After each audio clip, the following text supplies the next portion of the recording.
पहले ही देख चुके हैं कि कैसे हमारे डाइजेस्टिव सिस्टम में न्यूट्रिएंट्स एब्जॉर्ब किए जाते हैं और कैसे हमारा रेस्पिरेटरी सिस्टम ऑक्सीजन को लंग्स तक ले जाता है। पर क्या इन न्यूट्रिएंट्स की ज़रूरत सिर्फ डाइजेस्टिव सिस्टम या लंग्स को ही होती है? ऐसा तो नहीं है। हमारे शरीर के सभी सेल्स को इस ऑक्सीजन और इस न्यूट्रिएंट्स की ज़रूरत होती है। इसके साथ ही साथ हमारे शरीर में जो विभिन्न प्रोसेसेस होती हैं उसके परिणाम स्वरूप कुछ वेस्टेज भी प्रोड्यूस होते हैं और उन वेस्टेज को भी उन ऑर्गन्स तक ले जाना जरूरी है जहां से इन्हें शरीर से बाहर निकाला जाए।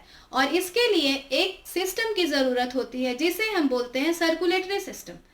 यानी सर्कुलेटरी सिस्टम वह सिस्टम है जो कि ऑक्सीजन और न्यूट्रिएंट्स को शरीर के डिफरेंट सेल्स तक पहुंचाता है और वेस्टेज को डिफरेंट सेल्स से उन ऑर्गन्स तक ले जाता है जहां से उन्हें शरीर से बाहर निकाला जा सके।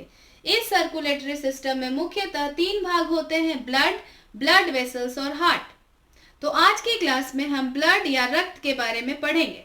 ब्लड, जब आपसे कोई ब्लड के बारे में पूछता है तो आपकी निगाह में वो लाल तरल पदार्थ या रेड लिक्विड आता है जो आपके शरीर से उस वक्त बाहर आता है जब आपका शरीर किसी तरीके से कट जाता है। तो आखिर ये ब्लड क्या है? ब्लड एक लिक्विड है जिसके मुख्यतः 2 पार्ट होते हैं। एक पार्ट है फ्लूइड जिसे हम प्लाज्मा बोलते हैं और उसमें कुछ सेल्स सस्पेंडेड होते हैं जैसे कि red blood cells, white blood cells और प्लेटलेट्स। यानी blood is a liquid with cells of different kinds suspended in a fluid called plasma flowing in blood vessels। इसका मतलब है कि ब्लड एक ऐसा लिक्विड है जिसमें प्लाज्मा और ब्लड सेल्स होते हैं और जो ब्लड वेसल्स में फ्लो करता है। तो इस तरह का सर्कुलेटरी सिस्टम जिसमें ब्लड वेसल्स में फ्लो करता है उसे हम क्लोज्ड सर्कुलेटरी सिस्टम कहते हैं। पर क्या आपको पता है कि सभी जानवरों में ऐसा नहीं होता? कुछ जानवरों जैसे इंसेक्ट्स, जैसे कॉकरोचेस में ब्लड वेसल्स में फ्लो नहीं करता क्योंकि उनके शरीर में ब्लड वेसल्स नहीं होते। ऐसे सर्कुलेटरी सिस्टम जिसमें ब्लड वेसल्स में फ्लो नहीं करता उसे हम ओपन सर्कुलेटरी सिस्टम कहते हैं। तो आइए हम ब्लड के सेल्स की बात करते हैं। सबसे पहले रेड ब्लड सेल्स को देखते हैं। तो रेड ब्लड सेल्स रेड इसलिए होते हैं क्योंकि उनमें एक खास पिगमेंट होता है जिसे हम बोलते हैं हीमोग्लोबिन। और इस हीमोग्लोबिन पिगमेंट के 2 भाग होते हैं। एक तो होता है आयन पार्ट जिसे हम हीम बोलते हैं और दूसरा होता है एक प्रोटीन पार्ट जिसे ग्लोबिन बोलते हैं। यानी हीम और ग्लोबिन से मिलकर बनता है हीमोग्लोबिन। अब हम देखते हैं कि इस हीमोग्लोबिन के क्या कार्य होते हैं। तो जैसा कि आपको पता चल ही चुका है कि हीमोग्लोबिन ही वह पिगमेंट है जिसके कारण रेड ब्लड सेल्स रेड दिखता है। पर ब्लड को रेड बनाना ही हीमोग्लोबिन का काम नहीं है। इसका मुख्य काम है ऑक्सीजन को ट्रांसपोर्ट करना और साथ ही साथ कार्बन डाइऑक्साइड को भी ट्रांसपोर्ट करना। तो आइए हम देखते हैं कि हीमोग्लोबिन कैसे ऑक्सीजन को ट्रांसपोर्ट करता है। तो आप सभी को मालूम है कि हमारी लंग्स में ऑक्सीजन रिच एयर जाती है।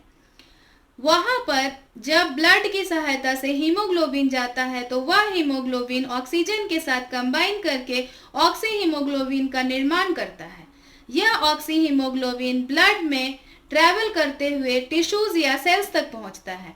टिश्यूज में पहुंचकर यह ऑक्सी हीमोग्लोबिन ऑक्सीजन और हीमोग्लोबिन में टूट जाता है और यह ऑक्सीजन इन सेल्स या टिश्यूज के द्वारा ले ली जाती है।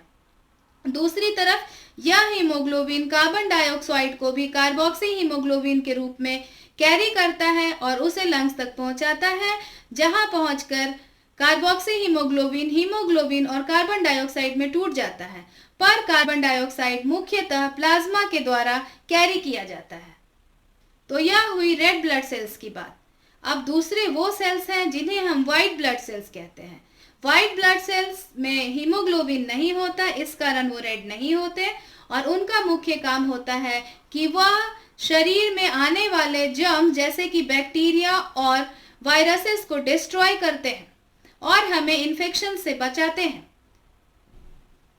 आपने जरूर यह अनुभव किया होगा कि जब कभी आपका शरीर किसी तरीके से कट जाता है और उससे ब्लड बाहर आता है तो वह ब्लड बहना जारी नहीं रखता बल्कि थोड़ी देर में क्लॉट कर जाता है। तो ब्लड की जो क्लॉटिंग होती है वह ब्लड के खास कंपोनेंट की वजह से होती है जिन्हें हम बोलते हैं प्लेटलेट्स। तो प्लेटलेट्स का काम है कि ये ब्लड की क्लॉटिंग में मदद करते हैं। तो आइए हम देखते हैं कि ब्लड के क्या क्या फंक्शंस होते हैं। तो ब्लड का एक फंक्शन तो यह हुआ कि यह ऑक्सीजन और कार्बन डाइऑक्साइड को लंग्स और बॉडी के विभिन्न हिस्सों के बीच ट्रांसपोर्ट करता है। इसका मतलब यह हुआ कि हीमोग्लोबिन या ब्लड ऑक्सीजन को लंग्स से टिश्यूज तक ले जाता है और कार्बन डाइऑक्साइड को टिश्यूज से लंग्स तक ले जाता है। दूसरा काम जिसके बारे में हम पहले ही डिस्कस कर चुके हैं कि यह जो ब्लड है वो न्यूट्रिएंट्स को डाइजेस्टिव ट्रैक्ट से लेकर बॉडी के विभिन्न सेल्स तक पहुंचाता है। और जैसा कि वाइट ब्लड सेल्स के फंक्शन से आपको स्पष्ट हो चुका है कि वाइट ब्लड सेल्स जो कि जर्म्स को किल करते हैं या मारते हैं वो हमें इन्फेक्शन से बचाते हैं। तो यह थी आज की क्लास। धन्यवाद।